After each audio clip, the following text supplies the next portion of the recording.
However, our understanding of this population is far from adequate.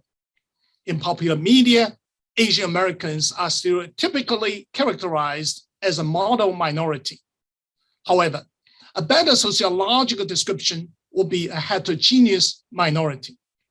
Not only are Asian Americans highly heterogeneous in terms of ethnicity, immigration generation, and path of immigration, but also highly heterogeneous in terms of income, occupation, and other characteristics. Coined initially for the purpose of political advocacy at the end of the Civil Rights Movement in 1968, the term Asian Americans has been used mainly as a convenient label for heterogeneous individuals and heterogeneous groups of individuals of Asian descent.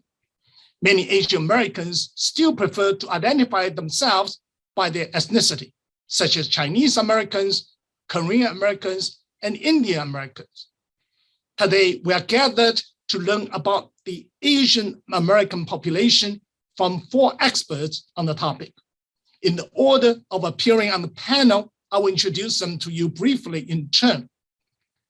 The first speaker is my colleague, Alex Portray. Alex is Howard Harrison and Gabrielle Snyder Beck Professor of Sociology at Princeton University.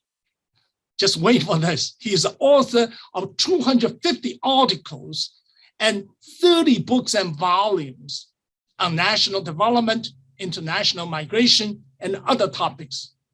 For his scholarly accomplishments, he has received many honors, including the election to the National Academy of Sciences. The second speaker is Bethlehem Williams. Beth is also my colleague in the history department at Princeton. She is a historian of race and migration in the United States, specializing in Asian American history. Her book, The Chinese Must Go, Violence, Exclusion, and the Making of an Alien in America, was published by Harvard University Press in 2018. Our third speaker is my long-term friend, Ming Zhu. We've known each other over 30 plus 35 years or so. Ming is a distinguished professor of sociology and Asian American studies. She is endowed chair at UCLA. Her main research interests include migration and development, Chinese diaspora, race and ethnicity, and Asia and Asian America. She has published extensively on these topics. I will not list them because the list will be very long. It will take a long time to list them all. Finally, we're very fortunate to have someone outside the academia to join us.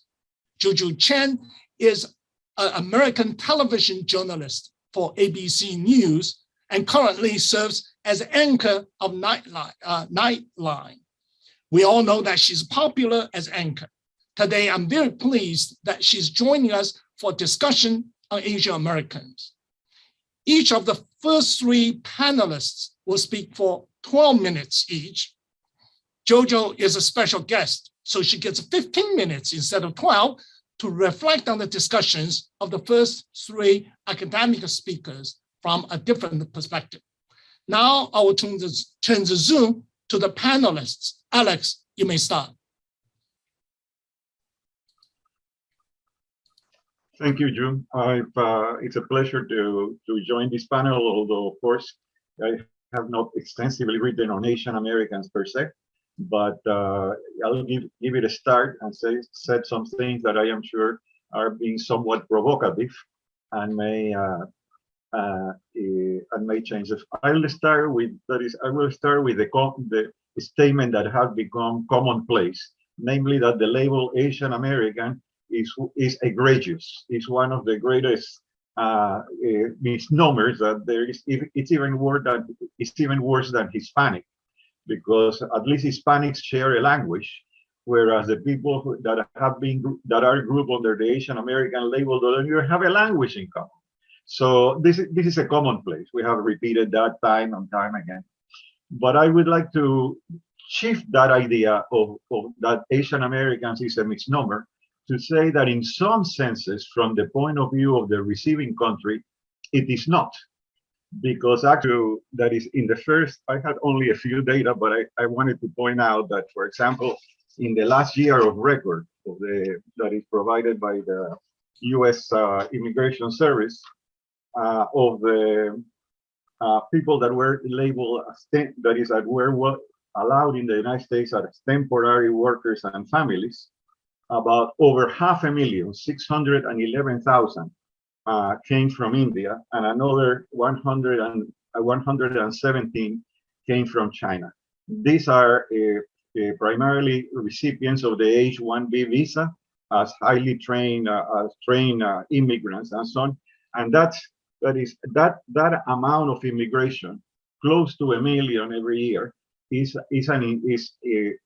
a reception of human capital, an amount of resources that the United States is receiving, because that is, the country cannot produce enough technical personnel in order to fill its needs. So it had to, this import from Asia, primarily from India, afterwards China and Korea and the Philippines, is crucial to the continuing function of the American economy, especially in its high-tech sector. So this is, of course, what has marked immigration, and that what has defined Asian Americans in the United States. I like to point out, however, that the reason for this, and it's often forgotten, is that there is an ocean in the middle. That is, I'm sure that Indian and Chinese peasants, just like Mexican low-skilled rural workers, would love to come also to the United States, but there is no border. They are to cross. There is a very high distance. So by dint of geography, the immigration from Asia is highly selective. Although, as you pointed out, it's not the case that all nationalities are sending the same level of human capital, and there is quite diversity on this. But from the point of view of the receiving countries, that is the case. As a result of that, and with the passage of time, one of the consequences of this is that the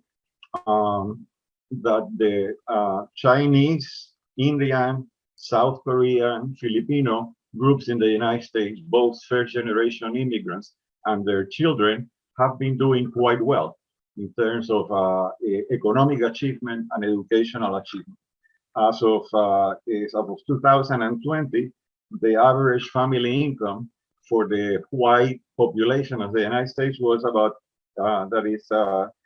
according to the American Community Survey, about $78,000 per family, in comparison with about $87,000 for Chinese Americans, Chinese families, and $121,000 for Indians, for Indian families. So basically, there is a clear advantage in terms of average incomes for at least selected groups: Chinese, Indian, South Koreans, less so the Vietnamese.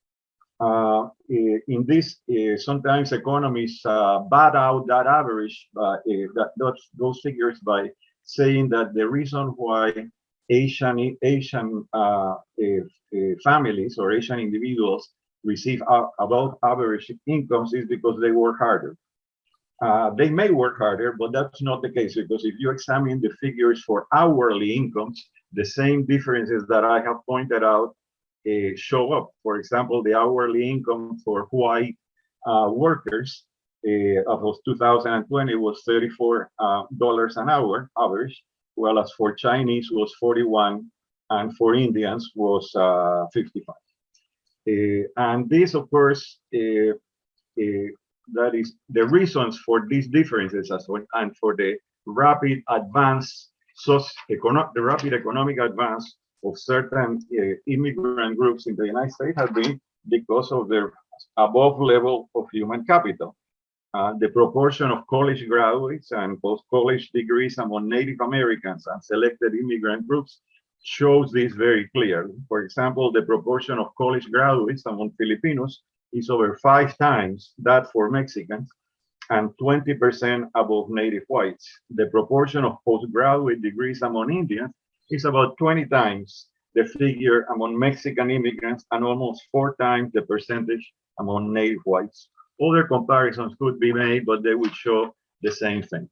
The point is American immigration during the last decades had been characterized by an increasing bifurcation between low and high education or high human capital newcomers, a bifurcation that for historical and geographic reasons has mapped into the regions of origin, so that most low-skilled arrivals, low-skilled labor continues to come from Mexico and Central America, and yet most high-skilled migration from Asia.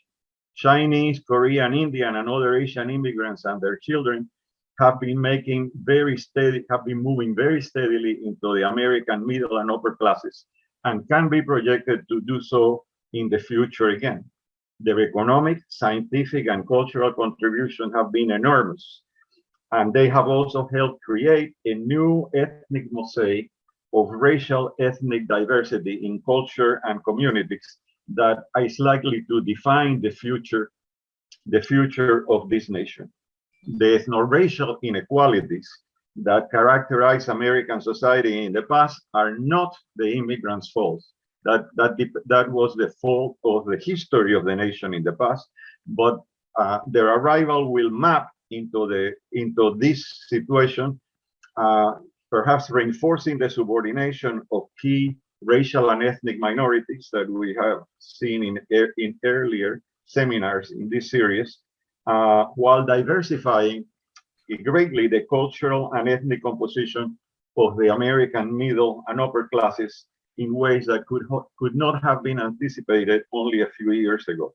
What will come out of this new ethnic mosaic and the relationship between its components, only the future will tell. Thank you very much, Alex. Now we go to Beth Williams. Beth, go ahead. Hello, everyone. I'm going to try to screen share before I try to speak. Can you see this? Yes, we can. Yeah. Okay. So what I thought I would talk about today is what is Asian American identity? And I think we've already heard some of the problems here. So I'll quickly talk through what I see as the problem today with this category that we've created, Asian American. And then I'll talk a little bit about why I think it's still a useful category. I think it's sort of a different question whether it is useful to us as a research category than whether it's useful to us as a political category or an organizing category. And I think that it's the latter that I'm going to be talking more about in my remarks. So first, I thought I would just show a couple of slides that are going to sort of echo what we've already heard in the introduction and in Professor Portes's presentation as well.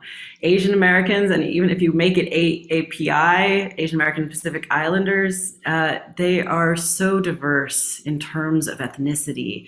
It is sort of staggering. And it really shows us the ways in which this is a constructed category. I think that it's striking that this is sort of a historical phenomenon and that Asian Americans in general have become more diverse over time. When I see a graph like this, I think about the immigration laws that were creating this. Basically, after 1965, the Immigration Act made it more possible for Asian to migrate to the United States. So we see this diversification. The diversification also comes through different ways. Some of it is tied to American wars in Asia, whereas others are tied more to educational opportunities and things like that. But the result that we have, which I think is a really challenging one from within the community, is the sort of a bipolar community when it comes to income and education and status in the United States. And so this graph, which I'm taking from the Pew Research Center, sort of captures this, that Asians in the top 10% of income distribution earn 10.7 times as much as Asians in the bottom 10%. So we've got both sort of the very lowest end of the income spectrum and near the highest end. And so we have this very complicated and bifurcated community that we're dealing with. And I think that for these reasons, a lot of political observers today are struggling with if this is still a useful category. And so I thought I'd show you a few quotes of scholars and here a public intellectual who's thinking this through. This is from J. Caspian Kang, who writes for the New York Times. He recently wrote a sort of memoir essay called The Loneliest Americans. And he says this: it's hard to blame anyone for not caring enough about Asian Americans because nobody, least of all Asian Americans, really believe that Asian America actually exists. There are no shared struggles between, say, the wealthy child of Indian doctors and Tu Tao, the Hmong Minnesota policeman who stood by as his partner, Derek Chauvin, killed George Floyd. And while most Americans might not be able to tell the difference between me, a 41-year-old first-generation Korean immigrant raised in an educated middle-class household, and the first-generation undocumented immigrant from Fujian province who delivers their meals, that doesn't mean some bond has been forged out of this misunderstanding. I think that this is really a provocative thing that Kang is saying. He's saying he doesn't see a sort of a there when he looks at Asian America today, especially when it comes to sort of, I think what he's highlighting here is things like class status, the educational level of Asian Americans, and then sort of political positioning of,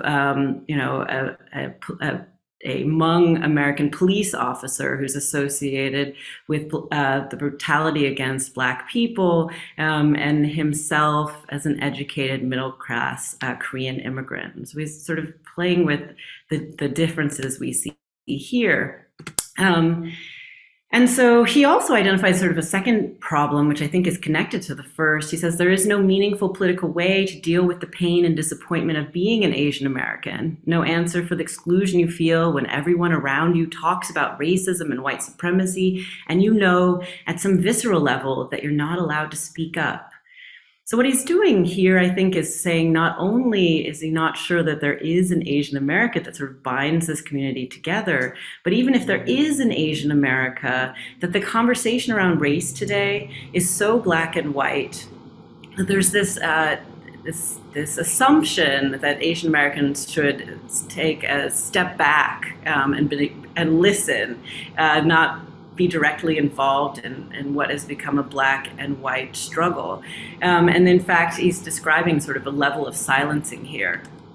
I also take inspiration sort of thinking through this problem from a recent book by Jonathan Tran. He just came and spoke to Princeton, which is one of the reasons he's on my mind. And he's talking about the struggle here of how to engage in anti-racism. He says, for a long time as an academic, the conversation around anti-racism served me well enough. I fell in, which meant focusing on racial identity, pushing for diversity, working through the white-black binary, and contenting myself with the idea that those it ignored would eventually get a hearing.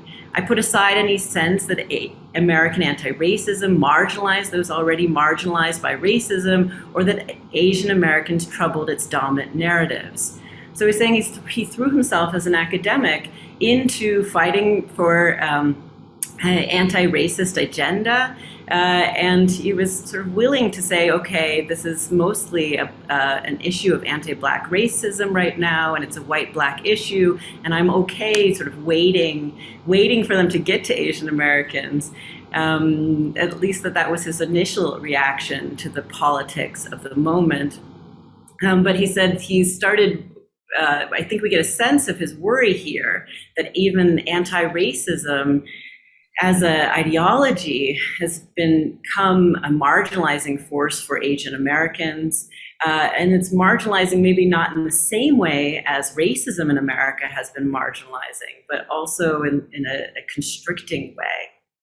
I think together, if you take these critiques, it becomes clear that the way that we've thought about Asian Americans is really under contest today. And I find this as a personal challenge as a historian of Asian America, because one of the things that I teach at Princeton is Asian American history. And it's fundamentally based in a concept of pan-ethnicity, that Asian Americans share something in US history, and that we should continue to sort of build solidarities across Asian American groups. Even just the term Asian American makes sense. I think it's part of the premise of teaching Asian American history and part of the premise of some of the research that other panelists have done on this as well.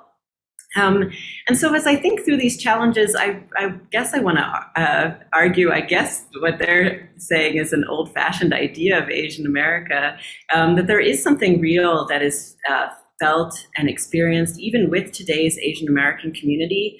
And I think that I would argue that these similarities are based in history. I guess I'm a historian, so I'm going to go there. And it's partially that we can feel some of the things that are understood to be in the past, but we can still feel them today. And so quickly, just a really quick history lesson. I know I'm probably talking to people that have varying degrees of knowledge of Asian American history. I think that there are, fundamental things in the past that linked together Asian immigrants from many different nations. And a lot of it had to do with the ways in which they were excluded from American society. So we can look at things like laws, naturalization laws for over 150 years that did not allow Asian immigrants to naturalize and therefore become US citizens. A series of Asian exclusion laws targeting individual groups at first, the Chinese, the Japanese, but then eventually targeting sort of all Asian people arriving at the United States and attempting to keep them out. I think that this experience of both being outside of the citizenry and imagined it's outside of the nation had a profound effect on these earlier Asian American groups. We also see this in anti-miscegenation laws. And I think we can see this sort of continued outsider status through some policies that are particular to particular groups. For example, Japanese removal and incarceration during World War II. I also see similarities if we look at things like violence. I studied the 19th century, and so I look back at sort of both extra-legal and legal violence against Chinese immigrants in the 19th century. This is an example of a queue that has been cut from a Chinese man. I studied the expulsion of Chinese immigrants from the 1880s that really went rampant across the American West in the 19th century. But I think that we have to sort of draw parallels here in the ways in which this violence was enacted across ethnic groups. So here is, no Japs allowed from World War II. The Ku Klux Klan sort of targeting Vietnamese fishermen in the 20th century, the killing of Winston Chen, and then violence that occurred after 9/11. I mean, these are all really different forms of violence that occurred in really different historical moments. But I think that sort of the ideology that undergirded them was very similar. It was an assumption that Asian Americans fall outside of the nation, of the citizenry, that they are other and marginal, and they will be so in perpetuity. I would connect this to state violence. Sometimes we talk about anti-Asian violence and we're really talking about forms of crime or hate crimes even.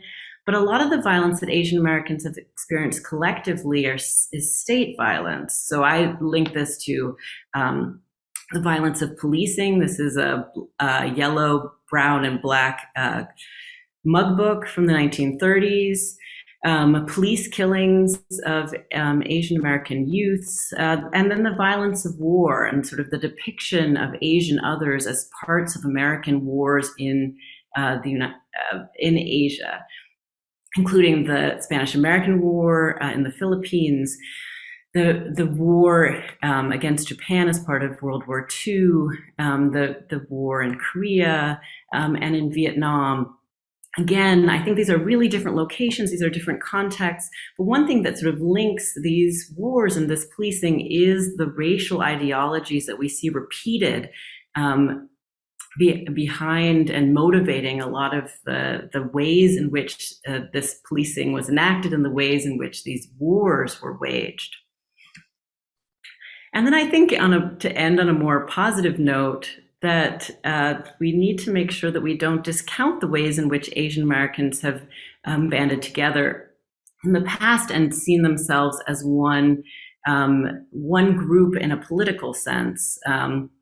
So I'm not going to go through all of these, but essentially the sort of story of Asian American activism is one of sort of individual ethnic groups in the 19th century and early 20th century fighting individual battles around things like Chinese exclusion or Japanese confinement during World War II. But increasingly, starting in the 1950s and 60s, Asian Americans came together to fight for things like the anti-war protests during the Vietnam War, or for justice for Winston Chin, or as part of the civil rights movement.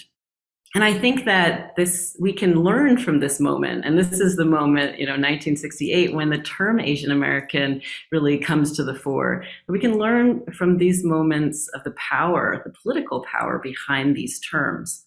And so I guess I'm left with the idea that even despite sort of the factual, I'm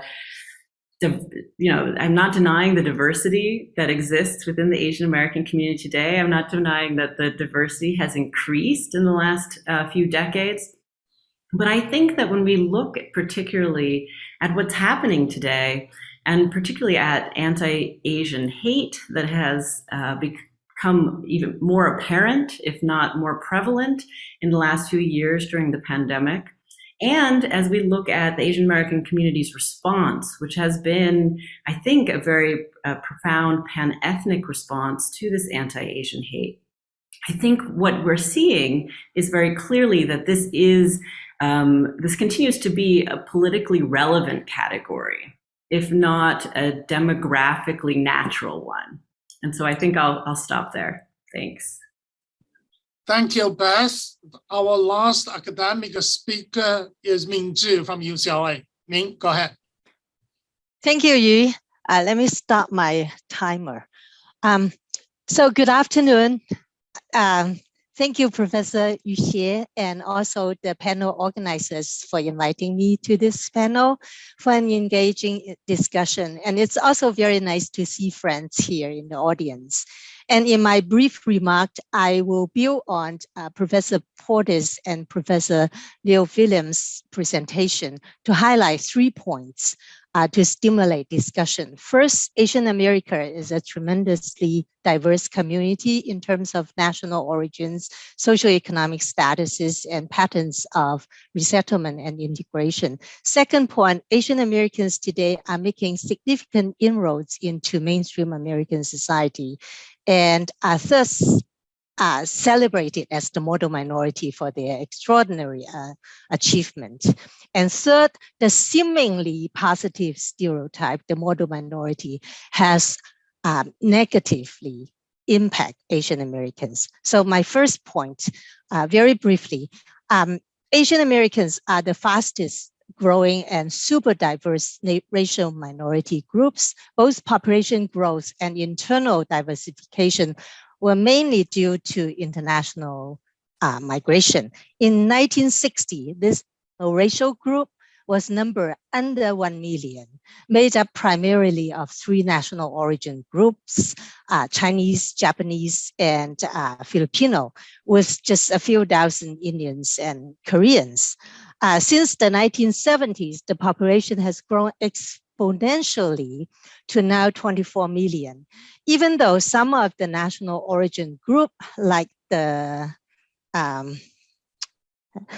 Chinese and have been in this country since the mid-19th century, they are still primarily an immigrant group with more than 60% foreign-born. Among the US-born, more than 2/3 of the children of foreign-born parentage actually grow up in immigrant households. They now, the Asian Americans now hail from more than 20 different countries in Asia. They are diverse in languages and cultures, as well as in socioeconomic characteristics. Both the highly skilled and low skilled immigrants are well represented in this population. Despite diversity, they are often homogenized and racialized as Asian by larger American society.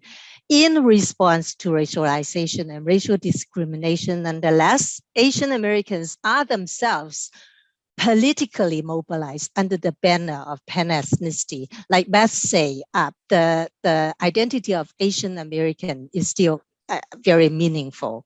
My second point is upward social mobility of Asian Americans. It is a known fact that Asian Americans have made significant socioeconomic achievements in terms of educational attainment, for example. Almost more than half of Asian American adults, as compared to less than a third in the general US adult population, have a college degree or advanced degrees. They comprise about 7% of the total population, but much overrepresented in the student population of the nation's best universities, including prestigious private universities such as Princeton, Harvard, and Yale, as well as public universities such as UCLA and UC Berkeley and the University of Michigan and whatnot. And the general public believe that Asian Americans are doing well because of culture, having strong families, having the right cultural values, attitude, and work ethic, etc. But I would argue that cultural values need material resources to actualize. Also, there is no such a thing as Asian culture because Asians are internally very diverse. My work with Professor Jennifer Lee, as shown in our book, The Asian American Achievement Paradox, suggests that hyperselectivity of Asian immigration has both intended and unintended consequences that positively affect the social mobility of Asian Americans rather than just culture. Hyperselectivity refers to an immigrant group with the percentage of college graduates that is not only higher than the sending country, but also higher than the receiving country. In the US, more than half of the Asian immigrants in the aggregate have a college degree or more upon arrival in the US. And many of these highly skilled Asian immigrants receive advanced graduate training in the US as well. So on arrival and before receiving their green cards, Asian immigrants were already structurally assimilated, having the levels of education, occupation, and income higher than average Americans. So you would expect that children would do well, right? So this is a matter of social class reproduction. We also find that when an immigrant group is hyper-selected, much ethnic resources, both material and social capital resources, would be generated to benefit group members of lower social class backgrounds. So again, it's not so much ethnic culture that accounts for success at the group level, but rather it's social class resources available in the ethnic group, in the immigrant group. Moreover, when high levels of educational and occupational attainments become visible in an immigrant group, that group would be positively perceived in the larger society. That positive perception is a kind of symbolic capital, which we call stereotype promise, that benefits group members regardless of their socioeconomic status. So what explains Asian American success is not culture in the abstract. Culture emerges from structural circumstances. So we need to look into the cultural structure intersection for a more accurate explanation. Lastly, the impact of the model minority. I would like to put my argument up front. Stereotyping has negative impacts, whether it is framed as negative or positive. For their extraordinary achievements, Asian Americans are lauded as the model minority. The original framing of the model minority came at the peak of the civil rights movement in the mid-1960s, when Asian America experienced dramatic transformation from the forever foreigner to the model minority. Chinese and Japanese Americans were singled out because both suffer from severe racial discrimination. For example, Chinese experienced legal exclusion from 1882 to 1943. Japanese were interned by the US government during World War II. They were now both able to rise up all by themselves with the right values and attitudes, strong family and hard work without public assistance. So that's the public framing of the model minority. What was behind that model minority framing was not only to justify the system of meritocracy devoid of racism, but also to use Asian Americans as points to downplay the significance of racial discrimination as an explanation for the underprivileged status of other minorities, and to blame the victim, delegitimizing African Americans and other minorities' collective struggle for equality. So actually the transition from the yellow peril or the forever foreigner to the model minority suggests that Asian Americans are only conditionally accepted in American society. As a matter of fact, this model minority framing to me, is a new mechanism of social exclusion. It holds Asian Americans up as the other, setting them apart not only from whites, but also from the people of color. So in fact, negative stereotypes of the yellow peril or the forever foreigner have been in place throughout Asian American history, like Beth was saying just now. And remain behind the model minority from past and present. For example, the killing of Winston in 1980, a Chinese American man mistaken to be Japanese and beaten to death by two white auto workers at a party celebrating his upcoming wedding. So it was during the time that Japan was viewed as the economic competitor of the US and was blamed for the decline of the US auto industry. And then, there are many cases. One Lee's case in 1999, Dr. Lee is a Taiwanese scientist, was wrongly accused by the US government for spying for China.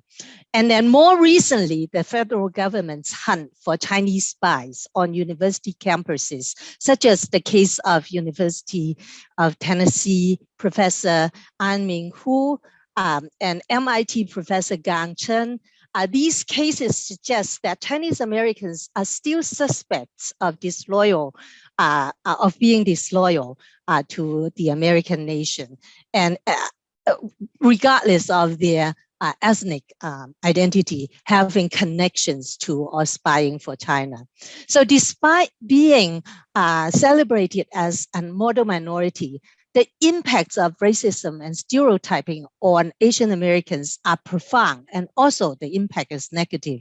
At the current moment, such as the COVID-19 pandemic and also worsening US-China relations, anti-Asian racism become overt and direct.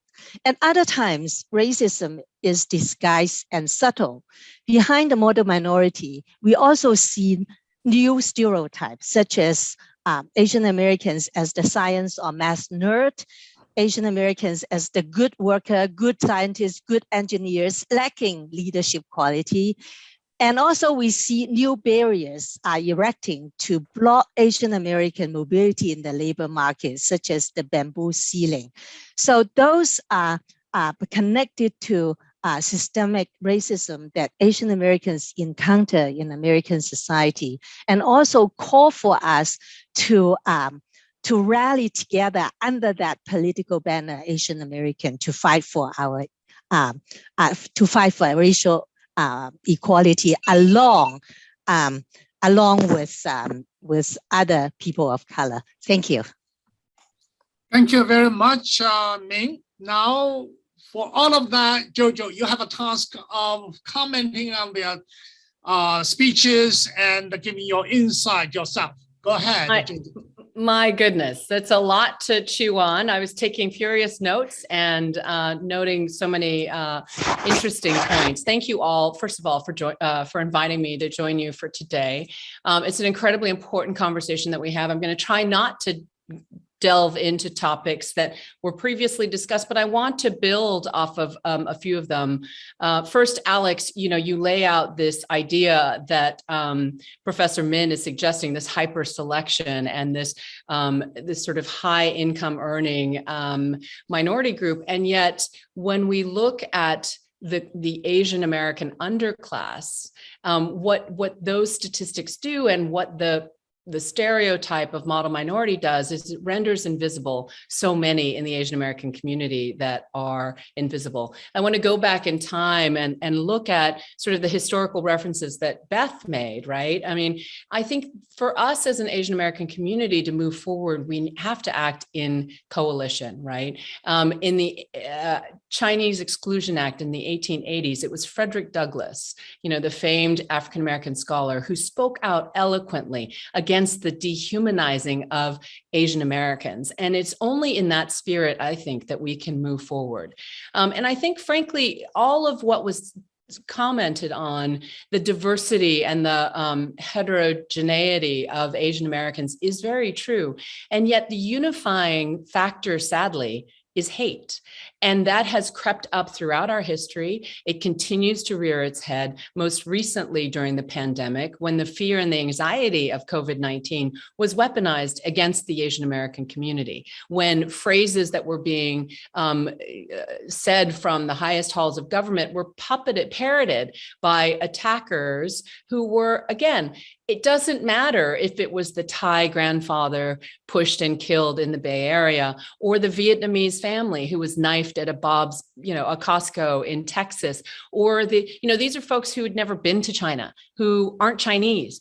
And even if they had, what difference does that make to a pandemic? And so in many ways, the dog whistles that unite against the Asian American community are the very things that unite the Asian American community. I would argue that the single most galvanizing event of the Asian American community has been the hate that's been directed at us as a group indiscriminately, right? And in addition to that, I would argue that the second high watermark for unity in the Asian American community was the shooting at the 3 Atlanta Asian themed spas, where 8 people were killed, 6 of whom were women of Asian or Asian American descent. And the white gunman who went in told the sheriff, this wasn't about race, this was about sex, that I was addicted to sex and I was trying to eliminate my addiction. And Asian Americans rose up in a pretty unified voice and said, wait a second, the shooter drove 25 miles past strip clubs and porn shops. This was about more than more than sex. And I think in many ways it was a galvanizing moment. And I think that the idea that this unifying factor plays a role really can come from a lesson. Like I talk about, how do you know you're from a marginalized community? Well, you're from a marginalized community if you've had to fight for your rights in front of the Supreme Court. And certainly Asian Americans have, and so have African Americans, so have LGBTQ, so have others. And what was interesting is the Asian American community was aided in this time by the Jewish American community. Jonathan Greenblatt of the ADL, who runs the Center Against Extremism, started seeing online hate directed at Asian Americans early in the pandemic. And he went to very prominent Asian American leaders and said, there's a canary that's singing in the corn mine, you better get ready. And he spoke to 5 Asian billionaires, Joe Tsai, who owns the Brooklyn Nets, Joe Bay, who is at KKR, Jerry Yang of Yahoo, Li Lu, Peng Zhao of Citadel Capital. And together they formed a group that is in many ways the most powerful Asian American philanthropy called the Asian American Foundation. It was founded in the wake of the attacks against the Asian American community, which I can state, I can't cite the statistics off the head, but, certain police precincts saw a 6-fold increase in anti-Asian crime. Nationally, it was double the year before. All of the hate that was directed, whether it was verbal abuse, physical abuse, workplace assaults, and out violence, were predicated on this idea of the perpetual foreigner. So I think very much the perpetual foreigner idea is still very much in effect. It's one of those subtle unconscious biases. The reason why people still say to me today, you speak really good English. And I'll say, after 30 years, I finally came back with a good comeback line, which is, thank you, so do you. And they tend to chuckle, and they understand that they wouldn't say that to a white person. But there's the subtext of which is that you're not from here. You're a foreigner. And the perpetual foreigner myth is still can be, again, activated and weaponized as a scapegoating mechanism in times of crisis, which is when scapegoats get pulled out, right? The model minority myth, I would argue, is often used against other minority groups. We're pitted against the African-American community, the Hispanic community. And yet in reality, what I've done in my personal life is I've helped found a Korean American community foundation. And what I've discovered in the New York area is that the poverty rates of Asian Americans in the tri-state area is 18%. And if that sounds high to you, it is. In the last 15 years, Asian Americans have the highest poverty rates in New York City, higher than African Americans, higher than Hispanics, because so many of the, what we were looking at were statistics of documented immigration. What you don't see, I was on the shores as the Golden Venture in 1993 crashed with 298 illegal immigrants. We don't call them that, undocumented immigrants washed ashore at 2:00 in the morning. These are the invisible, again, the model minority renders invisible so many Asian Americans. A quarter, 25% of Asian Americans, or Korean Americans more specifically, in northern New Jersey are uninsured. Many are undocumented. Many suffer from the same kinds of urban blight, generational poverty in Chinatown, but it is rendered invisible in many ways because we're celebrated as the model minority, the crazy rich Asians. And what that ends up doing is if you look at the indexing of state, city, NGO services that go to alleviate poverty, even though Asian Americans make up I can't quite remember the percentage, but a double-digit percentage of population, we get like 1% of city and social services. And so there's an under-indexing of services because we are rendered invisible. I want to add to this idea, this sort of hypersexualized view of Asian American women or Asian women, which don't get me into the, human trafficking of it all and the coercion and the desperation and the poverty that intersects with these kinds of, sex workers. But what that ends up doing is we all know that violence against women, whether it is, in the United States or abroad, is often sexualized. I've gone to Honduras and because it was the capital of femicide, where violence against women was rampant, mostly because it was, there was no accountability, right? Whether it was domestic violence or intimate partner violence or women who would just disappear, right? And so Asian American women are subjected to this. If you go to #StopAAPIHate, the statistics show that Asian American and Asian women report abuse at a rate 2x that of Asian American men. Right. And it might be that Asian American men report less, but it could also be that Asian American women are stereotyped in a certain way. They're either seen as docile or vulnerable. Some of the victims are often older. Maybe they're not going to report because they don't speak English well. And that is part of the slippery slope and the problem of, how long have I been talking? I just realized that's part of the slippery slope of the hate crimes task forces of various communities across the country. And I will say, here are a couple of pain points where the rubber hits the road with Asian American communities. One is that we're galvanized in this new way, I would argue. And in Georgia, during the last Senate election, Asian Americans were mobilized and the voting registration, which is done here in New York as well with the Asian American Legal Defense Fund. They try to register voters and first immigration voters, and they try to get bilingual ballots and the same kinds of issues that are at play for other communities of color. And in many ways, the Asian American community made the difference in that Senate race with Senator Warnock, and helped get the two senators elected. But at the same time, there are great political divisions, just as we talked about the heterogeneity of Asian American experience and culture and language and countries of origin. You also, once you're here, we're separated geographically, we're separated linguistically, we're separated economically for sure.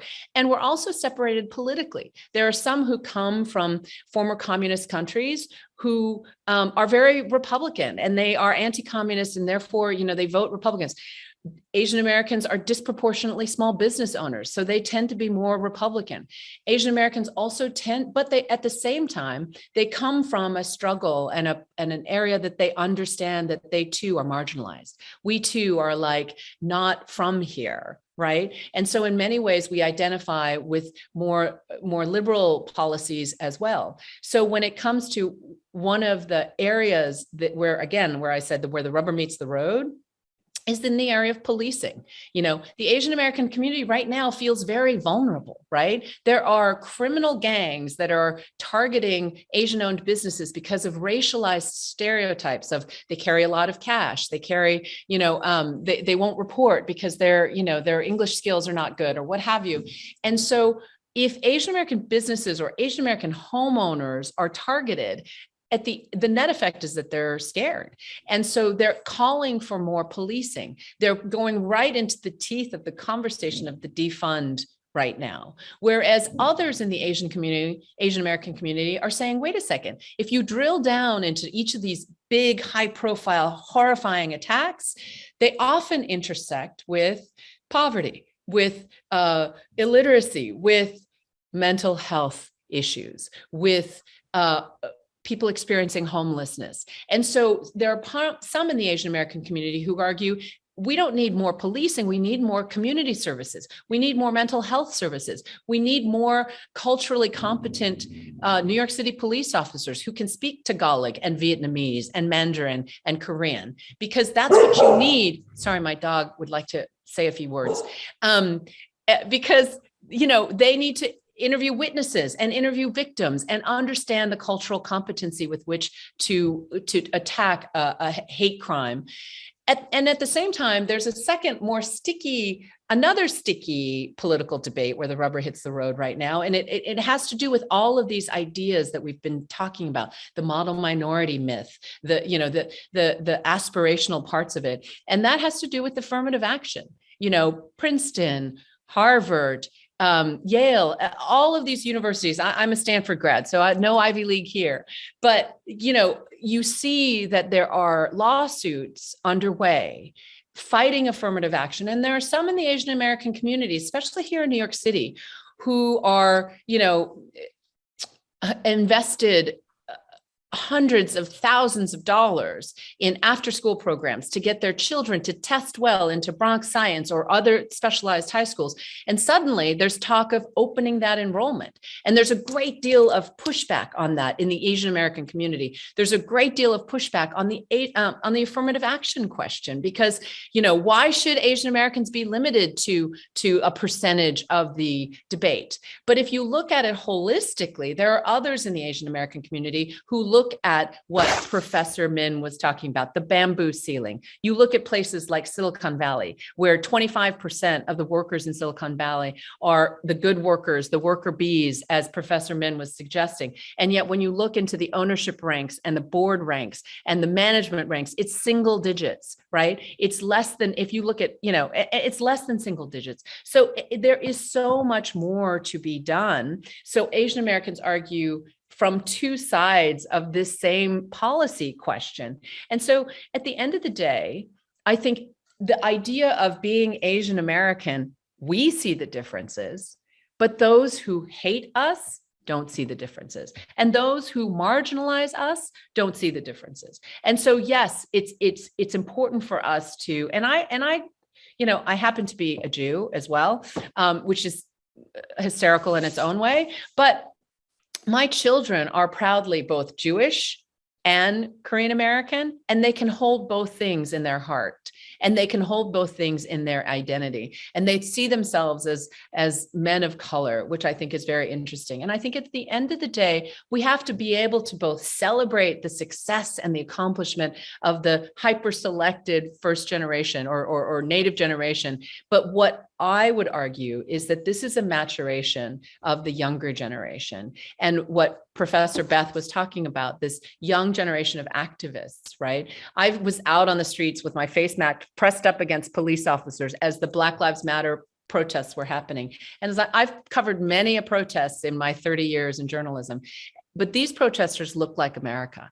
They were mothers and grandmothers and Black and brown. And I had never seen so many Asian Americans on the streets protesting. And I think that activism and that sense of racial awakening and the awakening has translated into this anti-AAPA hate that is underway right now. And so they're using those activism skills. I've followed some of these activists as they translate police briefing books, as they escort, their elders. And they've said, and I heard a comedian on TikTok of all places say, you know what?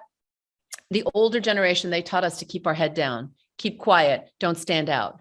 And the younger generation is supposed to revere their elders. But now we're saying, no, we have to quietly or maybe loudly march you to the police office, march you to the voting booth, march you to the places that you don't necessarily want to raise your voice, because we're the first generation. We're the ones raised here. We're the ones who took AP political science, and we have the audacity to believe that we deserve equal protection under the law, that we deserve equal standing, and that we are equal citizens. And we, unlike our parents, will not accept second-class citizenship. They refer to that as the Uncle Sam tax, the tax you pay for having access to the wealth and the riches of the United States. But what the young generation is saying is that we are no longer the foreigners. We are Americans, and we deserve all of what that suggests.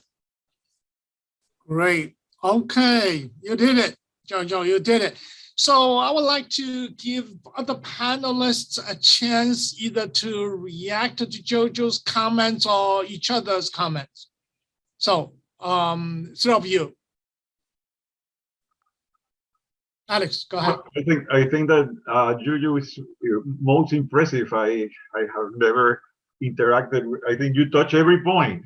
And at the same time reflected on your own personal biography to tell us about how things are, and at the same you touch every point to in a sense also highlight the fact that when this group is brought together, it brings enormous disparities from the undocumented Chinese worker in Chinatown to the billionaire on the other side, and that creates a problem in terms of political solidarity. I think that the way that there are two ways in which earlier immigrant groups have somehow worked their way into America, and for many of them it had not been easy. It was not easy for the Russian Jews. It was not easy for the Italians. Especially it was not easy for the Poles. They had to struggle, fight, make even the Irish before they had to go through different ways in order to climb up. So what we are witnessing is in a sense the successive stages of a struggle of immigrant origin groups that are relatively recent, the more from 1965 on, to make it into the American middle class, and as you say, Juju, to be treated like everyone. I think that there is significant progress being done on this, and my prediction would be that by and large, children and grandchildren of today of immigrants, especially those coming, will be joining the mainstream. We are already beginning to see it in public figures and so on, and we're going to see much more of that because precisely of the translation of their of their human capital and the social capital that Professor Zhou into success. But at the same time, that there are what you would call the hidden injuries. There was a classic book in sociology called The Hidden Injuries of Class. Here we have the hidden injuries of ethnicity, the hidden injuries of success without necessarily making it into the mainstream. But my belief is that the way forward is to translate the economic and social achievements that have been into political power and political mobilization. That is the task of the second generation of those born here and so on. So that was done by every group that has succeeded in a sense making it into the American mainstream. Now it is your turn. Okay, maybe I will ask Beth a question based on Jojo's comments. If Asian Americans are hated as a group, even though they are quite diverse in their language and cultural background and country of origin, socioeconomic status, but hatred unites them. Could you tell me why is the audience, why is that in American history and the present day maybe COVID and the origin of COVID from China, that could be the explanation, but why is it that Asian Americans have been hated in America in the way that European immigrants have not been? Yes, excuse me. Yeah, unfortunately, that history goes all the way back to the 19th century when the first Asian immigrants started arriving in the United States in the 1850s. I mean, a lot of this, or perhaps it goes even farther back to ideas of the Orient versus the Occident. You know, the Occident as a site of rationality, of civilization, of sort of masculine thinking, and the Orient as exotic and feminine and savage or barbarian. And so we can see sort of these ideas of ways to divide the world between West and East, translated into the gold fields of California in the 1850s when Chinese immigrants arrived along with tens of thousands of migrants from the eastern United States, but also around the world, Latin America, Europe, all descending in California, where there were so many different kinds of people speaking different languages, so many differences. And yet there was particular fear about the Chinese. And I think that is really interesting, and the basis for that fear. You know, part of it was, racialized ideas that Asian immigrants, that their culture was static. They could not assimilate. They wouldn't develop American values. They didn't produce sort of heteronormative American families. And that they were inherently servile, that is sort of slave-like. And I think at this time when slavery, Black slavery in the United States was still, a very real phenomenon, it's not just metaphorical, the idea of slavery. I think that it was a frightening idea that the Chinese would reintroduce sort of a servile class. And so I think that although over time we see a lot of change in this stereotype, I think what we see, sort of the through line I would draw into the present day, I guess one way to do it is to point out the ways in which the model minority still holds some of these concepts, right?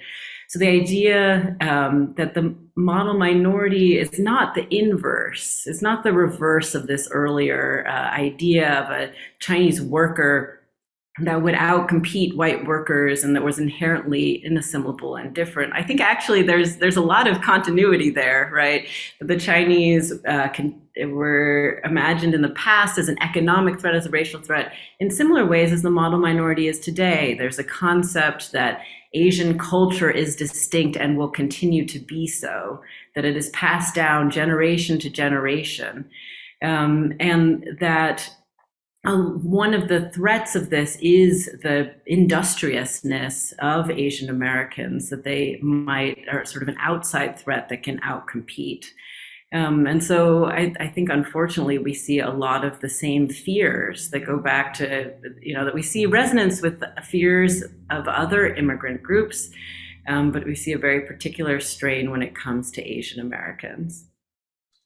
Okay, I would like to add to what Beth is saying, and I totally agree with the origin of the anti-Asian hate that is racial and culture. And very importantly is the state is legitimize this cultural concern. As a matter of fact, the passage of the Chinese Exclusion Act in 1882 is kind of to reaffirm the American identity. So who is an American? American is white, Christian, and if you are from the Orient, you are not American. So it's kind of the state kind of the reaffirmation and legitimization of the racist attitude and culture concerns. And fast forward to today, it's also affected by the rise of China too, and also by the economic growth in Japan, China, and that creates anxiety and threat in America as well. Okay, very good. So this is a good time to open up for general discussion. And there are questions in the Q&A window. And maybe you can take turns to answer them. The first one is for Jojo.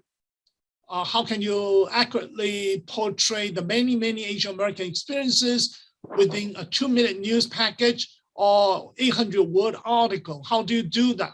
Can you do that? You're muted. I would say the answer is you can't. There is no way to capture the diversity and the scope of the Asian American experience, certainly.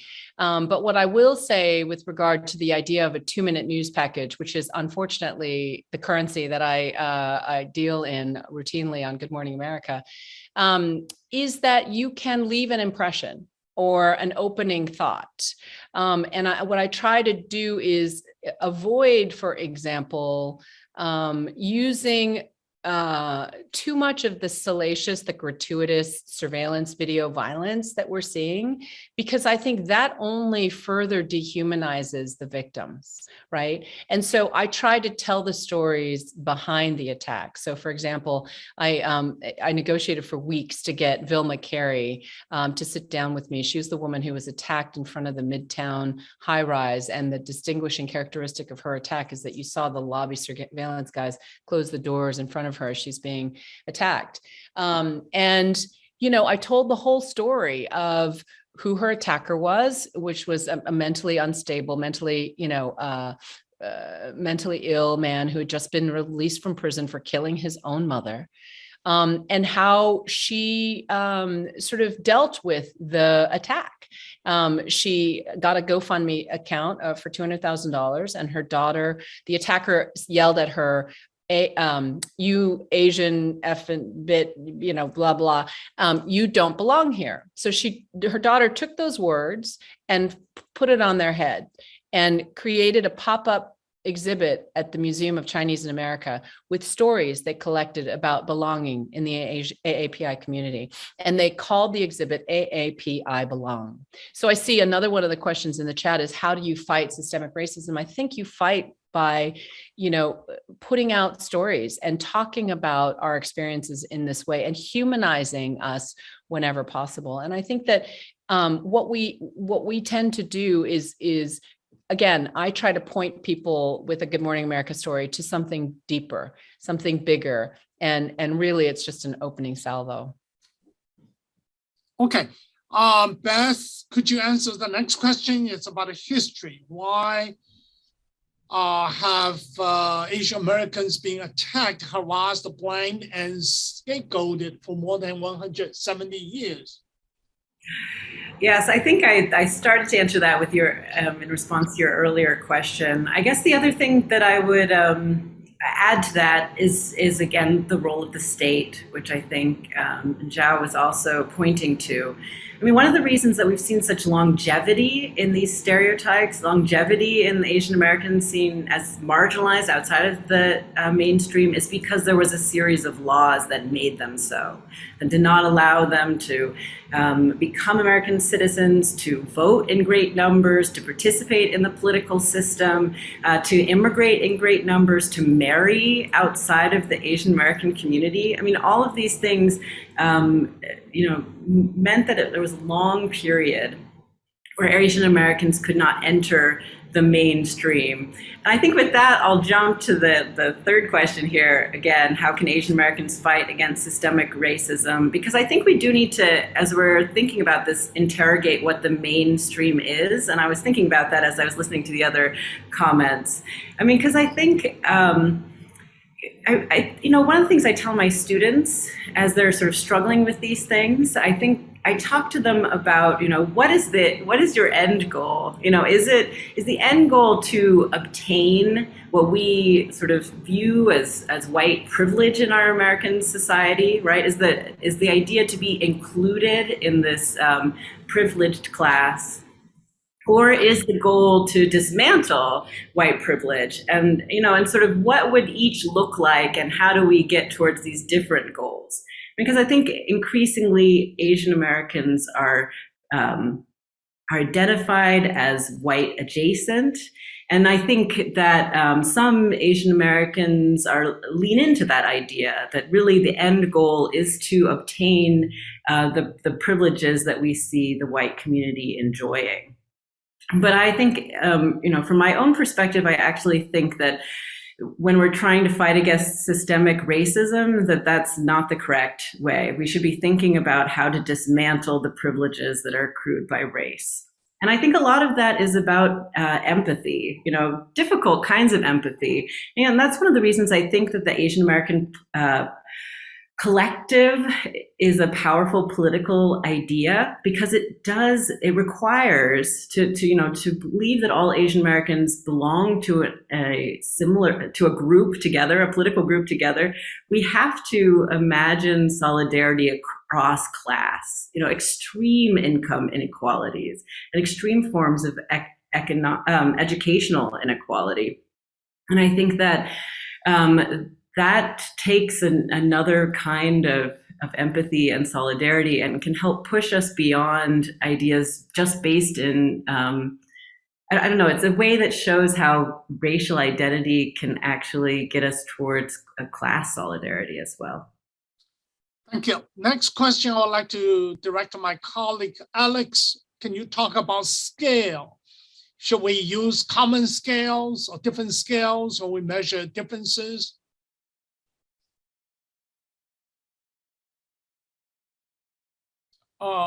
You're muted. Yeah.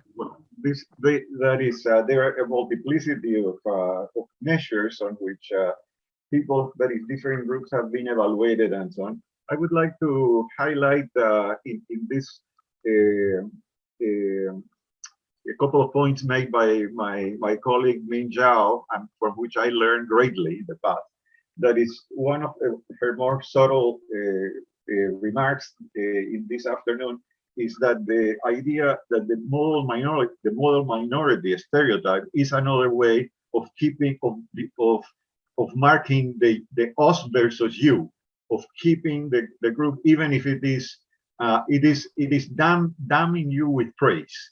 You are a model, but that's because you are different from us and will continue to be different from us. So the idea that Beth mentioned, that some people think that they aim at being accepted and being taken, well, historically, you are a historian, I can tell you, I don't think that ever happened in America.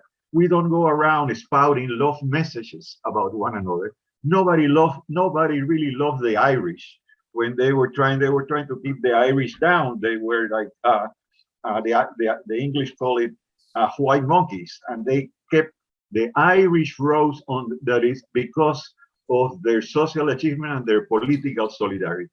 When they started electing mayors in Boston and Chicago, and when they started putting together, they were respected, and they joined the mainstream in that way. One doesn't have to within the American system. One doesn't go around looking for acceptance. One goes around looking for respect, for the fact that you cannot be dismissed, that you are, and this, I think, that has a clear political dimension. As an example, just to finish this, I am now talking to you from the city of Miami. Miami is now ruled by immigrants. They come from Latin America, not from. But this was the result of a big fight during the 1980s and so on between the mainstream that regarded the people who were coming from Latin America, primarily from Cuba at that time, as foreigners. They had to keep them down and so on, and the political organization that led to overcoming that, so that at this time, in this city, among other things, Spanish and English are about the same level, on the same plane, because of the greater political mobilization and power of this group, which be from the right or the left. But I think that just like the Irish and the Italians did, and one of the important things about I think that the different Asian groups is that they have worked hard, achieved a great deal, and tried to stay on the side, not being heavily political. And that probably needs to be the next step in the way to joining the mainstream, because when you have Chinese Americans and Korean Americans elected as senators, as mayors, as being prominent in different areas, that is going to quiet down the vote. Those marginal voices that say you don't belong here. You know what? We belong here. We belong here more than you, because that is now we are running the place, and that often that translation is something that is still is a story in progress. Okay. I want to add one thing Okay. to the question that Raja Gopal was raising about common scales and common matrix in measuring differences and that. Now, I don't think there is such a thing as common scales and common matrix in measuring success or failure, so to speak, because the playing field is not level, and we are not born we're supposed to be born equal, and we are supposed to start on the equal ground, but actually we are not. We are born into a complex system of social and racial stratification. So from the day we are born, there is inequality. So that's why we have to constantly fight for equality on that. And when we are talking about affirmative action, policy and all that, is because of the fact that we are in a society that is socially and racially stratified. Okay. Now we have 6 minutes, and I'm going to ask Ziyao Tian's question. I would like each one of you to give very brief answer, no more than 2 minutes. So the question is this: the study or reporting of Asian Americans sometimes is marginalized by the mainstream, say, academy. If you're a sociologist, they study Asian Americans, you might be marginalized. If a journalist, you report on Asian Americans, it might be marginalized. If you're a historian, you write on Asian American history, it might be marginalized because it's a topic for small group people or not mainstream topic. So the question is, do you see that is true? Scholars or journalists working on Asian Americans might be marginalized. If so, how should we deal with that? Let me start with Jojo first. Go ahead. I'll stick obviously within the realm of journalism. I think that while there is a lot of progress in front of the camera, and in bylines and newspapers for diversity. That work has been done over the last 20, 30 years. I think that on further examination, you'll find that behind the scenes, in the management circles, in the, again, the board circles, the real upper level leadership of most media companies, you'll find that it's still underrepresented with regard to Asian Americans and other people of color. So I think the way to do it is to hold all of these organizations accountable. And I think that started to happen, frankly, in this sort of cataclysmic change of the pandemic, the racial diversity that we started to see during COVID, the George Floyd murder, AAPI hate. I think it opened up this conversation that we're still having to this day, that is holding more and more of these structures and organizations accountable for that. Okay, very good. Okay, next to move to you, Alex.